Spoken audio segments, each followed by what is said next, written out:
This lesson is on using summary functions with your SQL to get information across the whole table. Let's just look at some detailed information here first. I run this. I've got the titles, the price, and the year-to-date sales. Say I wanted to know what was the year-to-date sales for the entire table. I want to add up all the books we've sold. Well, there is a function called the sum function. Basically, it's like a mathematical summing. Now, technically, I can't do this.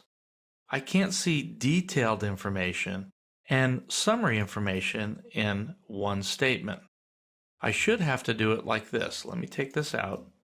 And this is correct. So I run the statement, and it gives me one row of information because it's one bit of information about the whole table. And it shows how many books we've sold. Unfortunately, MySQL will run if you leave it this way, but it will give you inaccurate results. So if I hit the submit button, you'll see that I got a book here and a price, but that just happens to be the first book and first price that was brought back. It really doesn't relate to the sum of the whole table. So you want to avoid doing this. There's a special way to group things to get summary information by groups of information, but we're not going to do that right now. So just know that if you want summary information and detailed information, you need to use two different statements to get that. One of the rules of thumb of SQL is we have those tables, right? And the tables are grids of information. Now the grids must be regular grids. They have to have an equal number of rows and columns in the sense that it has to be rectangular. I can't have one row with 3 columns and another row with 12 columns. All the rows have to have 3 columns or 12 columns. It has to be a regular grid. In mathematics, this is called a relation. Now, also, anything that we return back from a select statement also has to be a grid. So if I run these two statements here, I'm going to actually take out title and price here. If I run these two, oops, we've got an error. What the problem is I left out a semicolon here. And let's leave this error in this presentation for you so you can just see the kinds of errors you can get. I'll do a little bit of debugging later in the chapter, but for right now, put the semicolons in, rerun the statements. Okay, so now we get it. So here is a regular grid. Remember, we asked for 3 columns, title, price, year-to-date sales. We've seen that. And here is a regular grid. It's a summary of all the year-to-date sales across the entire table. Well, that's a regular grid too. It happens to be 1 row and 1 cell or 1 column of information, but it's still regular. So that's valid. But you can't get both at the same time, so I really need 2 separate statements to get that kind of information. However, if I wanted to get some other summary information about price, instead of adding them up, I might want the average of the price. And that's done with AVG, is how you look for the average price.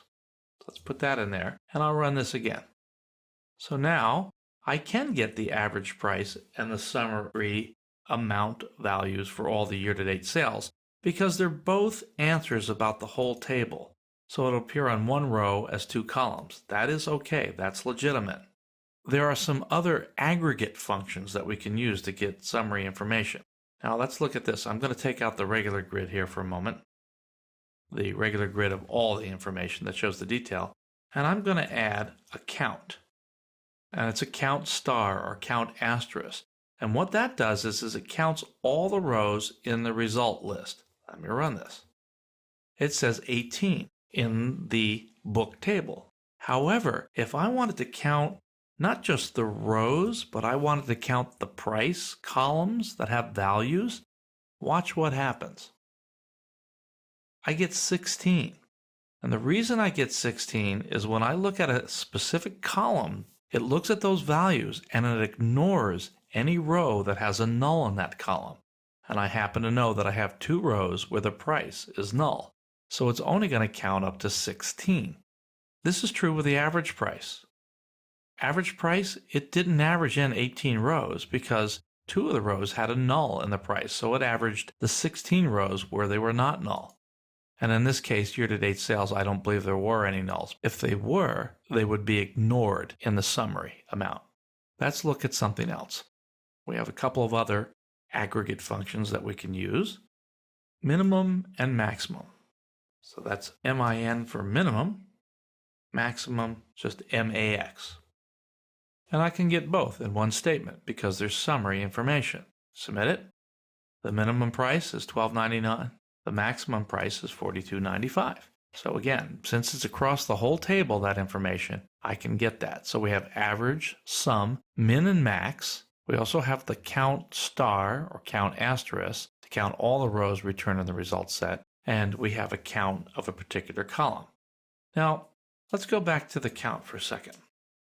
That brings back all the rows in the table, the number of rows. It's 18. But I can restrict this. Remember that the where clause restricts the rows that come back in the result set.